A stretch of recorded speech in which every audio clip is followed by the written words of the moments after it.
Hello students, welcome back to dear class. आप लोगों का स्वागत है डियर क्लास में। आज के क्लास में हम लोग यूक्लिड ज्योमेट्री के इंट्रोडक्शन का पार्ट 3 देखेंगे। आज के क्लास में हम लोग डिस्कस करेंगे यूक्लिड के पोस्टुलेट्स। जैसे हमने पहले पार्ट में देखा था कि यूक्लिड के कुछ डेफिनेशन थे, सेकंड पार्ट में हमने देखा था यूक्लिड के एक्सियोम्स।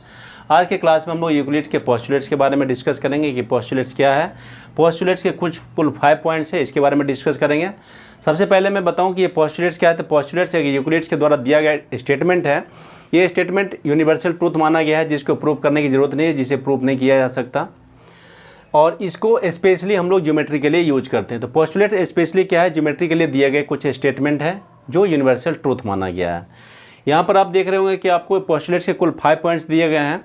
यहाँ पर एक एक करके हम पॉइंट्स को डिस्कस करेंगे। इस पॉइंट को अगर आप रीड करोगे या पढ़ोगे तो आपको लगेगा कि ये बहुत ही बेसिक सा पॉइंट्स दिया हुआ है, लेकिन आपको इसको समझना है बढ़िया से, क्योंकि पेपर में पोस्टुलेट्स दिए जाते हैं और आज के डेट में इसके लिए ये आपको बहुत ही लगेगा कि एकदम जनरल सा है, लेकिन जिस समय ये पोस्टुलेट्स एलिमेंट्स बुक में लिखे गए थे, दिए गए थे, उस समय के लिए बहुत ही यूनिक था। ठीक है, आज आपको बहुत ही ईजी लग रहा होगा कि ये क्या पॉइंट है। बहुत ही आसान सा पॉइंट दिया गया, बहुत बेसिक सा पॉइंट है। जब पढ़ोगे आप इसको डिस्कस करोगे तो लगेगा कि ये क्या है भाई, लेकिन इसको थोड़ा बढ़िया से आपको समझ लेना है। इस 4 पॉइंट तो आपको बहुत ही आसान है, लेकिन 5वां पॉइंट आप देख रहे हो कि थोड़ा बड़ा भी है, 3 लाइन में दिया गया है और थोड़ा इसको समझना भी है बढ़िया से। बाकी 4 पॉइंट ही बहुत आसान सा है। सबसे पहले पॉइंट की अगर हम बात करें यूक्लिड्स का, तो ये क्या बोलता है कि स्ट्रेट लाइन में be drawn from any one point to any other point, यानी straight line drawn from any one point. जैसे सपोज कर लीजिए कि मैंने यहाँ पर 2 पॉइंट बना लिया, एक पॉइंट ये हो गया और एक पॉइंट ये हो गया। यहाँ सपोज कर लीजिए कि मैंने ये पॉइंट ले लिया ए और ये पॉइंट ले लिया बी। तो यहाँ पर बोल रहा है स्ट्रेट लाइन में be drawn from any one point to any other point, यानी यहाँ से लेकर के यहाँ तक आप एक स्ट्रेट लाइन ड्रॉ कर सकते हैं। यानी स्ट्रेट लाइन एक पॉइंट से लेकर दूसरे पॉइंट तक हम एक स्ट्रेट लाइन ड्रॉ कर सकते हैं। ये हमारा पोस्टुलेट्स का पॉइंट 1 कहता है। इसी को एक्सियोम्स 5.1 में इसी को रिवर्स लिया गया है, इसी का एक अपोजिट है। क्या बता रहा है कि गिवन 2 डिस्टिंक्ट पॉइंट, यानी 2 पॉइंट जो दिया गया है, पॉइंट ए और point B, there is a unique line that passes through them. इनमें से एक ही लाइन हम ड्रॉ कर सकते हैं। यानी 2 पॉइंट अगर आपके दिए गए हैं तो इस 2 पॉइंट से हम सिर्फ एक ही स्ट्रेट लाइन ड्रॉ कर सकते हैं। ये आपका इसी पॉइंट का एक रिवर्स है जो आपको एक्सियोम्स 5.1 में दिया गया है। तो ये बहुत ही साधारण सा, बहुत ही बेसिक सा क्वेश्चन है कि 2 पॉइंट से हम एक ही स्ट्रेट लाइन ड्रॉ कर सकते हैं और कोई भी स्ट्रेट लाइन हम एक पॉइंट से लेकर के दूसरे लाइन तक ड्रॉ कर सकते हैं। ये आपका पोस्टुलेट्स पॉइंट 1 है। पॉइंट 2 कहता है टर्मिनेटेड लाइन में be can be produced infinitely. ये टर्मिनेटेड लाइन, ये टर्मिनेटेड लाइन क्या होता है? जैसे अगर आपको मैं लाइन बताऊं, जैसे हमने एक लाइन बना लिया, ठीक है। अब ये लाइन जो बनाया, इसमें टर्मिनेटेड का मतलब क्या होता है कि ये एक लाइन बनाया है, इसको टर्मिनेट करने का मतलब क्या होगा कि जिसका इनिशियल पॉइंट और फाइनल पॉइंट, ये दोनों के दोनों इंड पॉइंट आपका क्लियर हो। जैसे ये एक हमने पॉइंट ले लिया, ये एक हमने पॉइंट ले लिया, तो ये एक टर्मिनेटेड लाइन हो गया। ठीक है, ऐसे तो हमने सिर्फ लाइन बनाया था। अब इसमें क्या था कि हमने इनिशियल पॉइंट और फाइनल पॉइंट यानी एंड पॉइंट दोनों हमने इसमें से क्लियर कर लिया है। इस लाइन को हम बोलते हैं टर्मिनेटेड लाइन। तो टर्मिनेटेड लाइन का बता रहा है कि terminated line can be produced indefinitely. दोनों तरफ से हम चाहे इस टर्मिनेटेड लाइन को चाहो तो आप इधर भी इसको प्रोड्यूस कर सकते हो और इस वाले टर्मिनेटर इस तरफ भी आप इसको प्रोड्यूस कर सकते हो। तो कोई भी टर्मिनेटेड लाइन होता है उसको आप जहाँ तक मर्जी दोनों तरफ आप प्रोड्यूस करके बढ़ा सकते हो। ठीक है, ये बहुत ही साधारण सा है। 3rd नंबर पॉइंट कहता है एक circle can be drawn with any centre and any radius. यानी एक सर्कल बनाने के लिए आप किसी भी पॉइंट को एक सेंटर ले सकते हो। सेंटर आपको पता होगा कि सेंटर क्या होता है, सर्कल का बिल्कुल बीच का मिडिल का जो पॉइंट होता है उसको हम सेंटर बोलते हैं। तो किसी भी पॉइंट को, किसी भी जगह को आप एक सेंटर लेकर के ड्रॉ कर सकते हो और किसी भी रेडियस को लेकर के आप ड्रॉ कर सकते हो। मतलब यहाँ पर हमने ले लिया एक पॉइंट, अब यहाँ हमें एक सर्कल ड्रॉ करने हैं, एक रेडियस आपको डिसाइड करना पड़ेगा कि रेडियस कितना लेना है आपको। इतना बड़ा रेडियस लेना है, इतना बड़ा रेडियस लेकर के आपने एक सर्कल बना लिया। सपोज कर लिए कि मैं मुझे बनाने हैं, यहाँ पर एक सर्कल बनाना है, एक हमने पॉइंट डिफिनेट कर लिया और यहाँ पर आपको अपना रेडियस डिसाइड कर लेना है कि रेडियस कितना बड़ा लेना है आपको। 1 सेंटीमीटर लेना है, 1 सेंटीमीटर लेकर के आपने एक रेडियस, एक सर्कल बना लिया। तो यही चीज़ आपको कह रहा है कि a circle can be drawn with any centre and any radius. ये हमारा पॉइंट 3rd कहता है। तो पढ़ के आपको लग रहा हो कि क्या ये बहुत बेसिक सा चीज़ है, लेकिन आपको ये पोस्टुलेट्स में दिया गया और ये आता है पेपर में, तो आपको थोड़ा इसको समझना तो पड़ेगा ही। पॉइंट 5 कहता है all right angles are equal to one another. Right angles आपको पहले से पता होगा, तो ऑल राइट एंगल्स की बात करें, यानी राइट एंगल आप जितने भी बनाओ। सपोज कर लो मैं यहाँ पर 2 राइट एंगल अगर बनाऊँ, एक राइट एंगल हमने बनाया, ये हमने एक राइट एंगल बनाया है ए बी सी, ठीक है, जिसमें आपका बी यहाँ पर राइट एंगल है। एक राइट एंगल हमने बनाया पी क्यू आर, ये हमने पी लिया, ये क्यू लिया और ये आर लिया। ये दोनों के दोनों राइट एंगल है, दोनों के दोनों यहाँ पर 90 डिग्री बना हुआ है, ठीक है। अब ये क्या कहता है पॉइंट में कि all right angles are equal to one another, जितने राइट एंगल हैं ये सारे के सारे राइट एंगल इक्वल होंगे। तो ये तो जनरल सा बात है कि भाई जितने भी राइट एंगल होंगे सबकी वैल्यू कितनी होगी, सबकी मेजरमेंट कितनी होगी, 90 डिग्री की होगी। तो ये सब के सब आपस में क्या होंगे, इक्वल होंगे, ठीक है। ये पॉइंट 4 आपका यही कहता है कि all right angles are equal to one another. तो ये भी बहुत बेसिक सा है, ठीक है, कि जितने भी राइट एंगल होंगे वो सारे के सारे राइट एंगल आपस में एक दूसरे के इक्वल होंगे। अब आ गया पॉइंट 4 जो कि सबसे इंपॉर्टेंट है, आपको बढ़िया से इसको समझना है, ठीक है।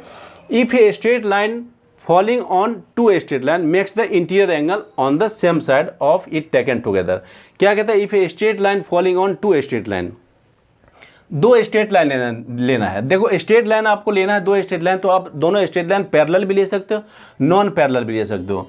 इस क्वेश्चन के, इस पॉइंट्स के अगर बिहाफ में अगर हम देखें तो आपको पैरेलल लाइन नहीं लेना, नॉन पैरेलल लाइन लेना है, ठीक है। वो मैं समझा दूंगा आपको कि पैरेलल लाइन और नॉन पैरेलल लाइन क्या मतलब, क्यों इसमें नॉन पैरेलल लाइन लेना है आपको। तो बोल रहा है दो स्ट्रेट लाइन लेना है। ये एक स्ट्रेट लाइन हमने ले लिया, अगर इसको हम सीधा ऐसे स्ट्रेट ड्रॉ कर देंगे तो ये क्या हो जाएगा, दोनों के दोनों पैरेलल लाइन हो गए, ठीक है। तो इसमें कह रहा है कि straight line falling on two straight lines, यानी इस टू स्ट्रेट लाइंस के ऊपर में एक लाइन फॉल कर रही है, ठीक है। अब इसमें क्या हमने दोनों के दोनों जो लाइन लिया है, ये वाली लाइन लिया है, ये हमने स्ट्रेट ले लिया है, मतलब पैरेलल ले लिया, इसके पैरेलल ये हो गया। लेकिन इस क्वेश्चन के लिए आपको पैरेलल नहीं नॉन पैरेलल लेना है, ये मैं आपको समझा दूंगा कि हमें नॉन पैरेलल लाइन क्यों लेना है, ठीक है। अब एक हमने यहाँ पर ऐसे नॉन पैरेलल लाइन ये ले लिया, ये एल ले लिया है, ये एम ले लिया है, और यहाँ पर हम ले लेते हैं जो थर्ड लाइन है, ये जो आपको बोला है कि straight line falling on two straight line, ये स्ट्रेट लाइन है जो falling on two straight line L and M. Line makes the interior angle on the same side. अब मेक्स द इंटीरियर एंगल, ये इंटीरियर एंगल क्या है, interior मतलब क्या हो गया कि अंदर के जो एंगल है। अब इसमें देखो इन दोनों स्ट्रेट लाइंस के अंदर में एंगल ये और ये बन रहा है, ठीक है। तो ये और ये जो हो जाएगा ये इंटीरियर एंगल हो जाएगा।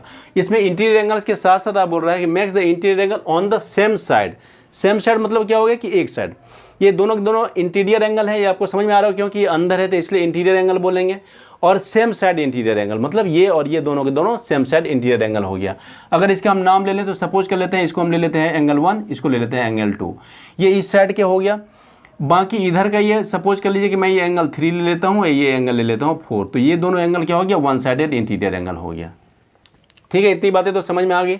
आगे देखते हैं कि same side of taken together, यानी दोनों को आपको साथ में लेना है। टेकन टुगेदर का मतलब क्या होगा कि दोनों वन साइडेड इंटीरियर एंगल को साथ में लेना है। जैसे हमने 1 प्लस एंगल 1 प्लस एंगल 2 एक साथ ले लिया, और दूसरा एंगल 3 प्लस एंगल 4 हमने एक साथ ले लिया, टेकन टुगेदर बोला है।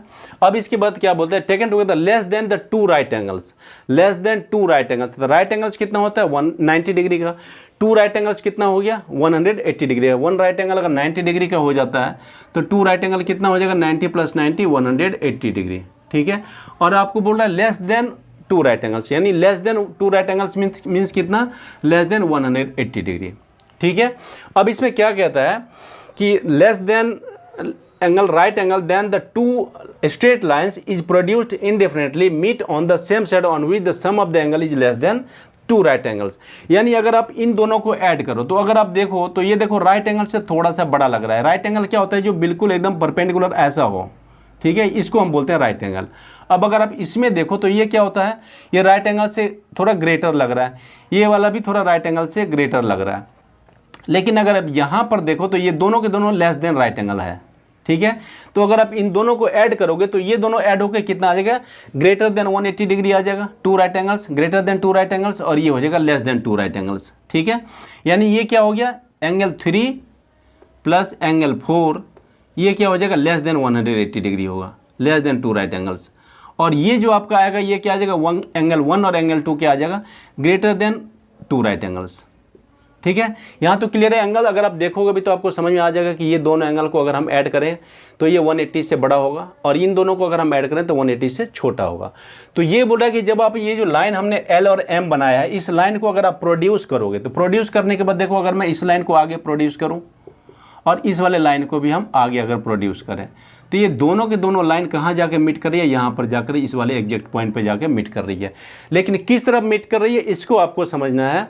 ये लाइन उस तरफ ही जाकर के आपस में मीट कर रही है, दोनों स्ट्रेट लाइन है, ये स्ट्रेट लाइन उधर ही जाके मीट करेगी जिधर के दोनों एंगल इंटीरियर एंगल का सम लेस देन 180 डिग्री होगा। देखो लेस देन 180 डिग्री हमारा किधर आया है, जिधर हमारा एंगल 3 और एंगल 4 है। ठीक है, तो यही चीज़ आपको इस वाले पॉइंट में क्वेश्चन पॉइंट 5 में कहता है कि if a straight line falling on two straight lines makes the interior angle on the same side if taken together less than two right angles, then the two straight lines if the two straight lines produced indefinitely meet on the same side, that side on which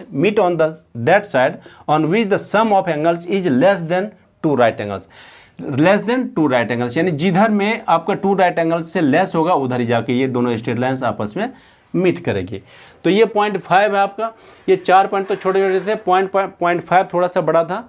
तो इस तरह से आपके postulates लेकर के आपका chapter 5 का Euclid geometry के इंट्रोडक्शन आपका कंप्लीट हुआ। अब मैं इसके बाद एक्सरसाइज बताऊंगा। उम्मीद है ये सारी चीज़ें आपको समझ में आ गई होगी।